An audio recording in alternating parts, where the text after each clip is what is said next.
Moi, je vais parler de la stylistique puis des thèmes de Ten. Bon, premièrement, on peut savoir vite qu'en voyant le film comme tel, on voit que l'image est assez rudimentaire. C'est assez simple dans la conception. On sait que dans beaucoup de scènes, en voyant un extrait du film, il y a souvent un seul chant, ou des fois c'est des chants contre chants entre les deux personnages, mais ça dépend de l'angle d'approche de chaque scène. On peut voir au début de Ten, dans la première scène, que Amin, le fils de la chauffeuse, parle pendant 5 minutes sans aucune coupure.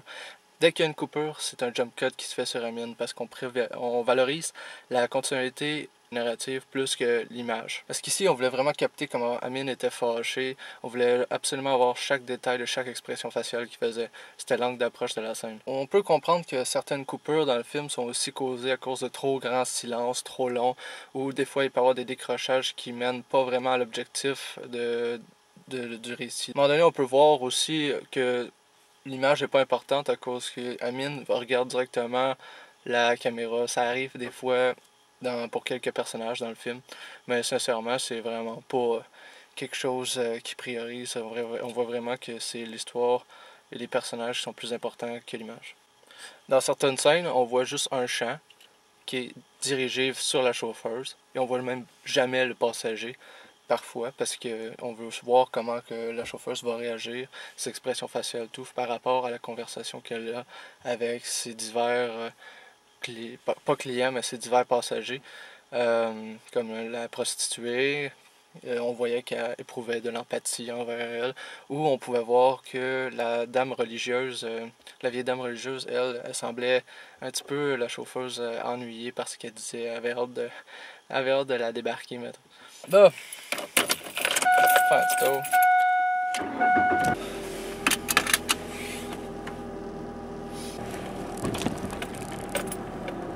on s'aperçoit vraiment que dans la conception du film, les acteurs sont pas professionnels. C'est vraiment un jeu improvisé. Il n'y a pas de texte comme tel. On voit vraiment que c'est un petit peu dans l'angle d'approche de la fiction politisée par le cinéma documenté québécois.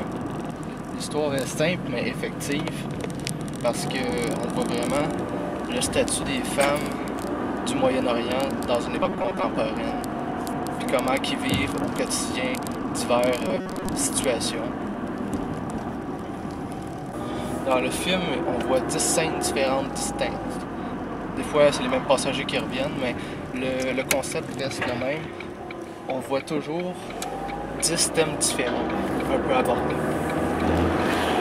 Les thèmes comme tels, ça peut être la prostitution, l'amour, le divorce, la famille éclatée, le mariage. C'est pas mal le genre de thème abordé dans le film. Puis c'est tous des points de vue rapportés par la majorité de femmes, puis un petit gars, mais il n'y a pas d'homme comme tel. Dans le film, on voit facilement que les personnages, étant non expérimentés, sont quand même professionnels parce que part de leur expérience, de leur vie privée, dans le fond, c'est tout ajouté à leur personnage. Ils ont un thème, ils discutent sur le thème des personnages, mais étant donné qu'ils sont affectés par ce thème-là dans leur propre vie, on ressent vraiment une sincérité totale et profonde envers chaque personnage. La façon dont est construit le film porte vraiment à se demander dans quel ordre les scènes sont, parce qu'il n'y a jamais vraiment de lien concret entre chaque scène. Les scènes font un peu de référence l'une à l'autre, ce qui donne une espèce d'impression Pulp Fiction, parce que le scénario est déconstruit, des fois les choses se passent avant d'autres. À un moment donné, dans une scène, on voit que la chauffeuse parle à son ami, qui voulait que son copain l'épouse.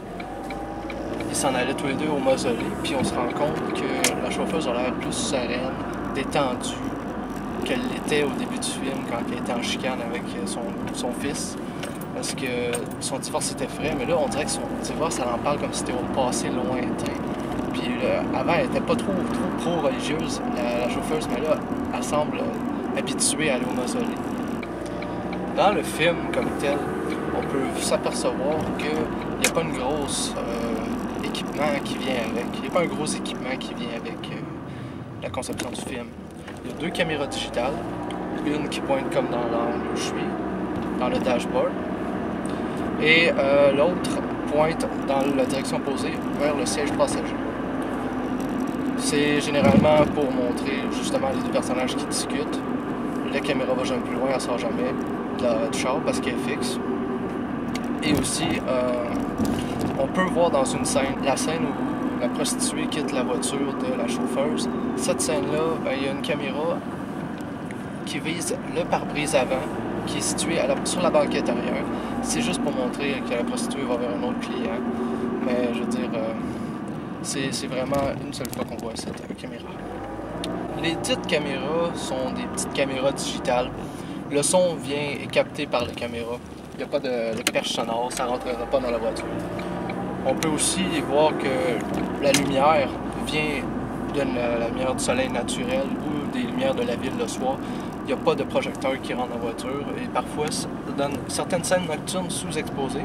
Mais étant donné, comme je dis, l'image n'est pas importante, c'est l'histoire qu'elle est et ce qui se dit. Donc c'est pas vraiment l'angle d'approche de capter un esthétisme particulièrement joli de l'image. Mais pour ce qui est du son, on se rend compte que des fois aussi ça pose problème de ne pas avoir une perche. Parce que des fois, la chauffeuse elle est sur l'autoroute, la fenêtre ouverte, puis ça va vite, puis ce que ça donne, c'est que le vent fait beaucoup de bruit et on n'entend pas beaucoup ce qu'elle dit. Certaines scènes montrent vraiment aucun dialogue. On voit juste les expressions faciales, puis la pensée des personnages. Parce que des fois, il y a des grands silences qui veulent tout dire. On se voit dans l'intériorité des personnages. On voit l'intériorité des personnages. Mais comme tel, c'était pas mal ça. Le côté sociologique et esthétique de Ten.